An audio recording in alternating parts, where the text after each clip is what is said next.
3 மாசத்துல 15 கிலோ வரைக்கும் குறைக்கிறதுக்கு எனக்கு ஹெல்ப்ஃபுல்லா இருந்த ரெசிபிஸ் எல்லாமே நான் வந்து ஷேர் பண்ணிட்டு இருக்கேன். இந்த ரெசிபிஸ்மே ஆல்ரெடி ஷேர் பண்ணிட்டேன். இப்போ நியூவா நிறைய பேர் வந்திருக்கீங்க, அவங்க எல்லாருமே ஷார்ட்ஸ்லயும் போடுங்கக்கா அப்படின்னு சொன்னதுக்காக இப்போ வந்து ஷேர் பண்றேன். பச்சை பயிர் குருமா, இது வந்து ரொம்ப டேஸ்டியா இருக்கும். சிம்பிளா பண்ணிடலாம். சாதா சப்பாத்தி எல்லாத்துக்குமே நல்லா இருக்கும். பச்சை பயிரை ஒரு குக்கர்ல சேர்த்துட்டு நல்லா வறுத்துட்டு அதுக்கப்புறம் தண்ணி உப்பு போட்டு இந்த மாதிரி மலர வந்து குக்கர்ல விசில் விட்டு எடுத்துக்கோங்க.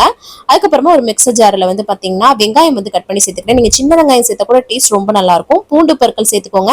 காரத்துக்கு ஏற்ப பச்சை மிளகாய் சேர்த்துக்கோங்க. அதுக்கப்புறமா தேங்காய் வந்து ஒரு கைப்பிடி அளவுக்கு அதுக்கப்புறம் வந்து சீரகமும் வந்து சேர்த்துட்டு இதெல்லாமே ஃபைன் பேஸ்டா நம்ம வந்து அரைச்சி எடுத்துக்கலாம். இந்த பச்சை மிளகாய் தாங்க இதுக்கு காரமே, ஸோ அதனால வந்து பார்த்து சேர்த்துக்கோங்க. அதுக்கப்புறம் நம்ம வேக வச்ச அந்த பச்சைப்பயிர் கூட அந்த தேங்காய் பேஸ்ட்டை சேர்த்துட்டு மஞ்சத்தூள் உப்பு போட்டு நம்ம வந்து பாத்தீங்கன்னா மிக்ஸ் பண்ணி நல்லா வந்து கொதிக்க விட்டுக்கலாம். அதுக்கப்புறமா ஒரு தாளிப்புங்க, கடுகு, கருவேப்பிலை, வரமிளகா, பெருங்காயத்தூள்லாம் போட்டு தாளிச்சு கொட்டிட்டா சூப்பரா ரெடி ஆயிருங்க. செம்ம டேஸ்டியா இருக்கும். கண்டிப்பா ட்ரை பண்ணி பாருங்க. அதிக சத்துக்கள் இருக்குதுங்க. இந்த மாதிரி ரெசிபிஸ்க்கு ஃபாலோ பண்ணிக்கோங்க.